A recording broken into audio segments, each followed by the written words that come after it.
Hola, esto es Aquí América, la revista de la actualidad del continente de France 24. Soy Natalia Cabrera y los invito a este recorrido por las noticias más importantes del continente esta semana. Vamos a Venezuela porque se cumplieron 20 años desde que el fallecido presidente Hugo Chávez lanzó su revolución bolivariana.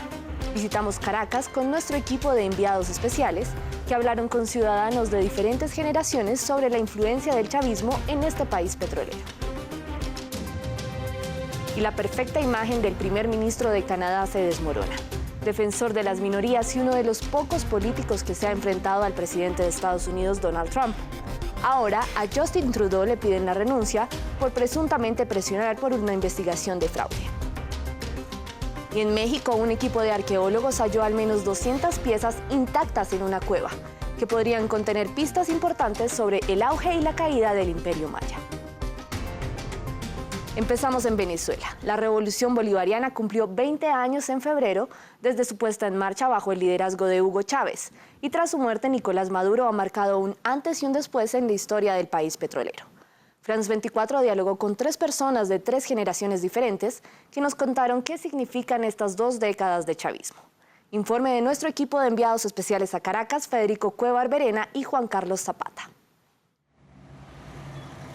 Desde hace 2 décadas, Venezuela vive bajo los lineamientos de la Revolución Bolivariana. El movimiento iniciado por Hugo Chávez en febrero de 1999 cumplió 20 años. Y ahora, bajo la presidencia de Nicolás Maduro, continúa rigiendo los destinos de los venezolanos, aún a pesar de estar sumergido en una de sus crisis más profundas. Indira es estudiante de comunicación social y militante del chavismo. Para ella, estas 2 décadas han significado la transformación de Venezuela. El cambio ha sido notorio durante todo este tiempo de revolución bolivariana. Visibilizar y darle dignidad al pueblo fue uno de esos logros que se continúan aún en revolución bolivariana. Para la joven, el gobierno de Nicolás Maduro es víctima de ataques externos, pero aún así mantiene su tarea. Continuamos con el mismo legado del presidente Chávez. El presidente Nicolás Maduro, en su continuidad, ha hecho todo lo posible por mantener, a pesar de los embates y a pesar de la guerra económica, a pesar de los bloqueos, a pesar de una derecha apátrida que nosotros tenemos aquí en Venezuela, continúa. Pero José no piensa lo mismo que ella. Trabajador en el rubro estética, lleva 6 meses desempleado. Él creyó en la revolución bolivariana y hoy piensa diferente. Yo fui chavista, ¿verdad? Porque lo que me vendió Chávez en aquella oportunidad me gustó. Ese proyecto que me vendió no lo quise porque me di cuenta inmediatamente que era un fraude a futuro, que de hecho por eso que estamos así como estamos, pues. A pesar de que confiesa que tiene en mente irse del país, también confía en un cambio en Venezuela y se ha sumado a las marchas de la oposición. Yo digo que Venezuela estuvo en terapia intensiva durante 20 años. Yo considero que Guaidó está haciendo las cosas como es debido. Quizás haya coincidido en alguna manifestación con Néstor. Este hombre considera que Chávez le hizo mal a Venezuela bajo la complicidad de sectores de la población. Nosotros los venezolanos siempre nos ha gustado que nos consigan las cosas.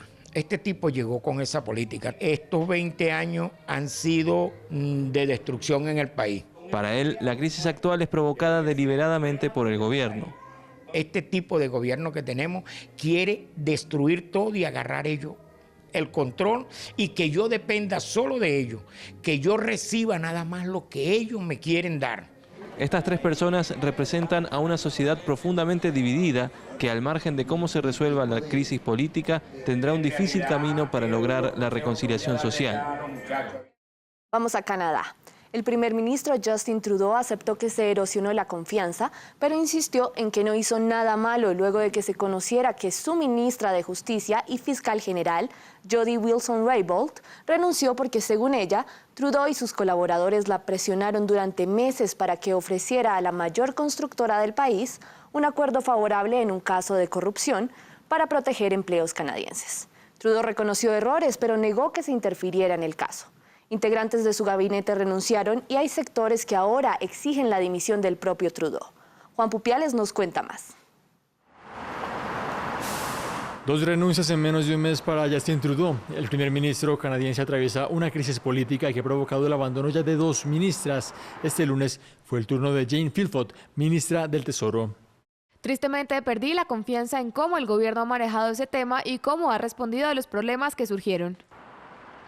Tilford se refería a las acusaciones que señalan que el gobierno presionó para favorecer en los tribunales a la constructora SNC-Lavalin, la más grande del país.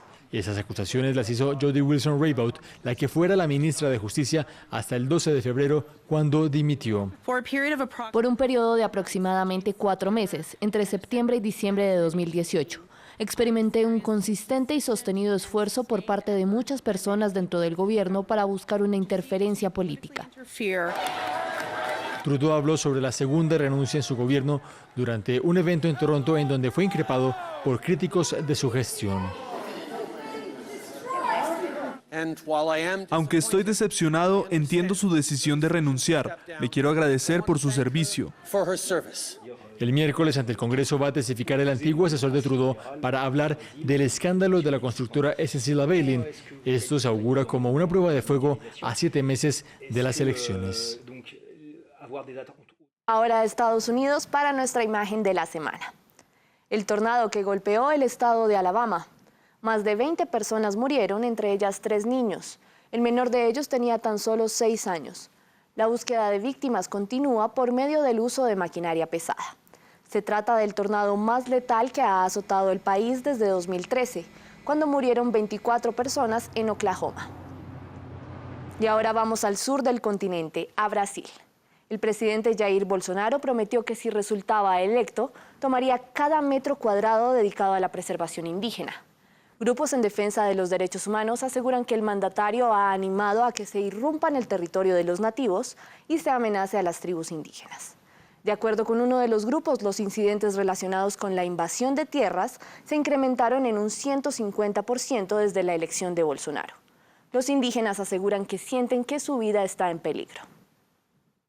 Aqui não, no meio do índio não pode. Então o que vai fazer? Este video de celular grabado por miembros de una tribu en la selva del Amazonas muestra un enfrentamiento con hombres armados que intentan irrumpir en su tierra. Cuando un líder de la tribu pregunta qué fueron a hacer los hombres ahí, nombraron al presidente de Brasil. Dijo que lo estaba haciendo porque Bolsonaro había ganado las elecciones y no habría más un fondo nacional para los indígenas y que no habría nadie más para proteger nuestra tierra. Dijo, si nos detiene una tribu, volveremos y traeremos más de nuestros grupos y prenderemos fuego a su pueblo. La propiedad de la tierra indígena ha sido desde hace mucho una fuente de conflicto con personas buscando explotar los recursos naturales de Brasil. El pueblo indígena representa menos de la mitad del porcentaje de la población de Brasil. Sus reservas representan el 13% del territorio del país. Durante la campaña, Jair Bolsonaro prometió terminar con todas las reservas indígenas. Según un grupo en defensa de los indígenas, desde que Bolsonaro resultó electo en octubre, la invasión de tierra ha aumentado un 150%. La gente entendió que cuando Bolsonaro dijo que ellos no iban a seguir protegiendo la tierra indígena y que la iban a reducir, era como una licencia para invadir. Bolsonaro argumenta que las tribus se podrían beneficiar financieramente si su tierra estuviera disponible para la agricultura, la explotación forestal y la minería. Tal explotación supondría una amenaza directa para la selva amazónica. En México, científicos hallaron un tesoro arqueológico. Se trata de una cueva que contiene cientos de artefactos que está siendo estudiada por primera vez. Está ubicada bajo una antigua ciudad maya en Yucatán y podría contener pistas sobre esta civilización. Primero tuvieron que defenderse de una serpiente que les bloqueó el acceso por días y luego caminar e incluso arrastrarse por horas. Pero la paciencia rindió frutos a los arqueólogos con el hallazgo de tesoros a 24 metros de profundidad, cientos de objetos antiguos. Entre las reliquias, quemadores de incienso con la forma del dios maya de la lluvia, Chac, lo que revela milenarias prácticas religiosas. Poniendo la perspectiva maya antigua, es precisamente un ritual hacia estas zonas recónditas, hacia estas zonas difíciles, que es probablemente donde ellos sienten que está la entraña de sus dioses. Podemos decir que entran y queman material dentro de estos incensarios. Se espera que el hallazgo ayude a los científicos a entender los orígenes, la vida y las creencias de los residentes de Chichén Itzá. Hemos descubierto pequeños huesos dentro de los incensarios que no sabemos si son de animales o humanos, son fragmentos de hueso. Esta cueva se llama Balamcú, que significa Dios jaguar. Fue descubierta hace décadas, pero el Instituto Nacional de Antropología e Historia de México lo selló y decidió no explorarlo. Hasta ahora se conocen sus secretos. Y me despido con la cifra de la semana, 1,5 millones. Ese es el número de turistas que llegaron a Brasil para disfrutar del carnaval. Los dejamos con las mejores imágenes de la fiesta de la samba. Gracias por acompañarme en esta emisión de Aquí América. Recuerden que pueden seguirme en Twitter en @ncabreraf24 y en nuestra página web hay más noticias de las Américas y del mundo.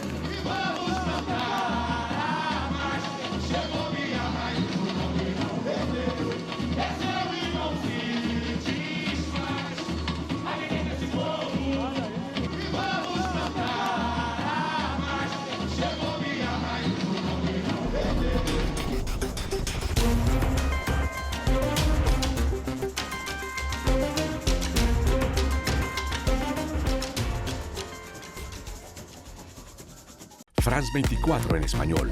Una red